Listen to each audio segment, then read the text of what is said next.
Misty, one of Ash's closest, most important travel companions, but also a girl haunted by trauma and fears from the past, and a girl who in the end defeated her dragons and mastered herself. Let's talk about Misty's backstory and what it means. Hey everyone, it's Charles. How are you today? It seems that you all enjoyed last week's 3 Rocket backstories, so we are back again this week with 3 more Pokemon backstories that I hope will be of value to you. And today we will be kicking off the week's festivities with a look at Misty. Her character and early days, the burdens she's shouldered over the years, how she ultimately overcame them to become a true gym leader, and what we can take away from it all. And with that said, as always, it will be a fun time, so kindly request your Machoke to cross-chop that like button for the YouTube algorithm, subscribe, and stay tuned for tomorrow's story, and let's jump right in. Misty is quite different from most other female companions in the Pokemon anime, in that she actually enters the series with a clearly established goal, to become a water-type Pokemon master. And whereas Ash has played the role of mentor or muse to many of the other girls, Misty came in on equal footing with him, and has long been not just a great friend, but also one of his biggest rivals and biggest critics. Misty has a reputation for being goal-driven, fiery, and quick to lash out at people in bouts of truly explosive anger when her pride is challenged. But how did she become this kind of girl in the first place? And how exactly did she transform over the course of the anime? While we don't get a great deal of insight into Misty's early years, we do learn that more or less on a technicality, she was made a gym leader alongside her 3 older sisters, while apparently paling in comparison to them in terms of talent, and being continually belittled by them for being the baby and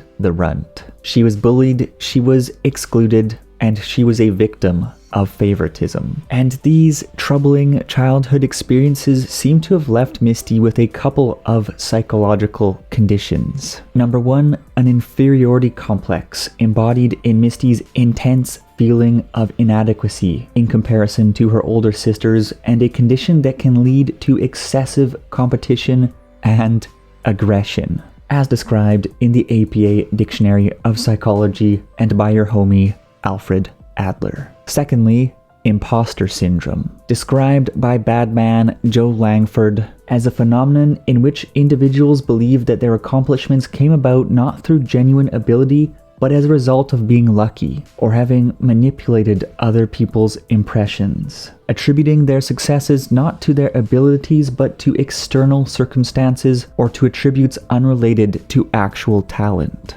And so we have Misty living in the shadows of her sisters, while merely holding the gym leader title on account of being part of the family business, but not feeling the least bit adequate for the role. And it's in this fragile mental state that she sets out on her adventure alone to acquire strength and to prove both to her and to her sisters that she is indeed a powerful water-type trainer worthy of Cerulean City Gym. Long story short, she meets Ash, she goes traveling together with Ash and Brock across Kanto, crushes her friend and rival Ash in multiple tournaments, and becomes much stronger and much more mature by the end of their adventure together. And as we know, following her bittersweet goodbye to Ash and Brock, Misty heads back to Cerulean City to take up the mantle of gym leader, in place of her sisters who have left Cerulean City to go on a world tour. However, despite the massive growth she underwent over the course of her journey across Kanto, the gaping maws of her imposter syndrome and inferiority complex were waiting to swallow her up on her return. As it turns out, Misty's homecoming would become her ultimate proving ground.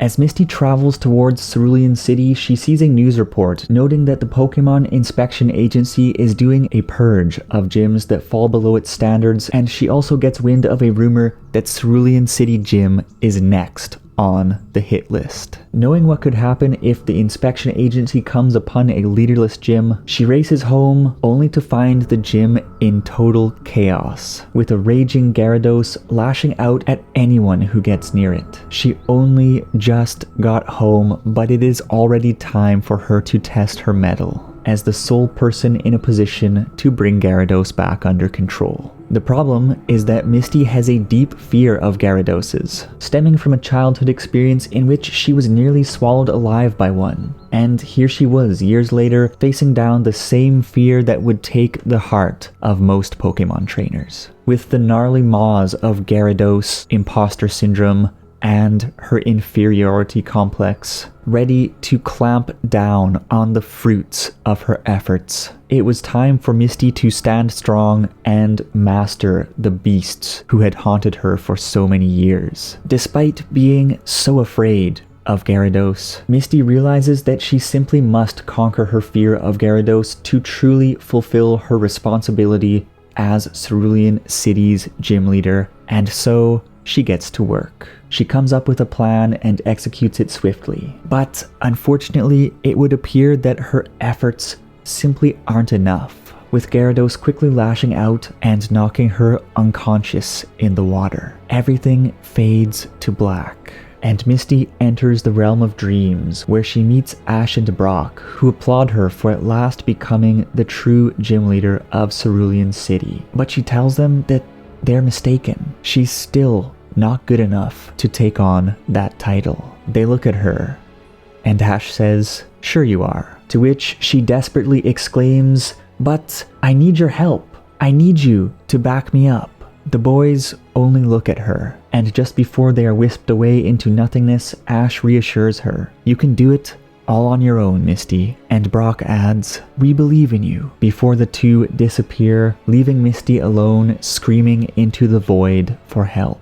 But with no sisters or friends to rely on, she has no choice but to face her nightmares alone, keep on battling, and take the victory for herself. Misty regains consciousness to find herself on a sofa, Nurse Joy tending to her, and after collecting herself, decides that her only option for the time being is to contain Gyarados in a cage, as badly as she feels about doing so. However, matters get worse shortly after, when the invincible Pokemon brothers, a trio of hooligans who she had taken down in the past, turn up and challenge her to a rematch. They jeer at her and they try to humiliate her in front of a crowd, saying that any trainer who lets a Pokemon get the best of her like that has no business being a gym leader. People start flooding into the gym to witness the spectacle, and responding to the cheers of the crowd, Misty agrees to a 3-on-3 match to prove herself. And of course, Misty comes out on top, despite the brothers' underhanded tactics, which ultimately get them disqualified by referee and top girl,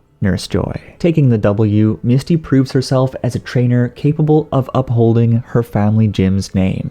However, the invincible Pokemon brothers retaliate by ordering their Tentacruel to use Poison Sting on the caged Gyarados, aiming to torment it and throw it into an uncontrollable rage. And it's in this moment that Misty, not just as a competent trainer, but as an individual of true quality, dives in front of Gyarados, taking the full brunt of the Poison Sting barrage herself, only to have the brothers repay her heroism by having Tentacruel viciously tackle her into the iron bars of the cage. Her limp body sinks to the bottom of the pool, with the brothers laughing and savoring every moment of her pain as she descends into the darkness. But at this point, without the brothers realizing it, Misty had already won both the battle and the war. It was over for the invincible Pokemon brothers. Eyes opened by Misty's selfless actions, an enraged Gyarados breaks out of the cage and rescues her, bringing her to the surface and blasting the invincible Pokemon brothers into the sky with an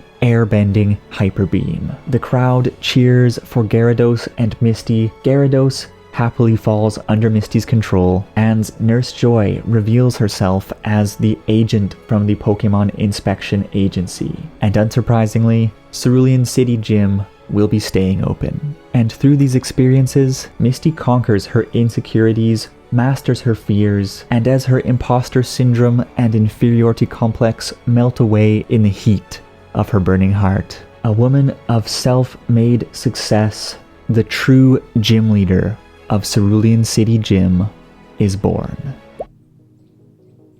Much like the tale of St. George taming and slaying the dragon, Misty is able to face her own worst fears, to slay her own figurative dragon and claim the treasures that had been locked away in the dark caves of her mind. The treasures of confidence and self-validation. And much like Batman, yes, Batman, what was once a symbol of Misty's fear becomes a symbol of her mastery of it, as thereafter, throughout the epilogue of Misty's story, we see her loyal Gyarados shining brightly at her side in battle. What was once her greatest fear became her greatest ally. So, what can we learn from Misty's transformative experience? I suppose there are a few things. Firstly, mental sinkholes like an inferiority complex or imposter syndrome can easily suck any sense of worth out of our lives. And it seems like we can only climb out of such sinkholes not just by shifting our way of thinking about ourselves, but by, in addition to that, making a grand effort to better ourselves so that we have a chance against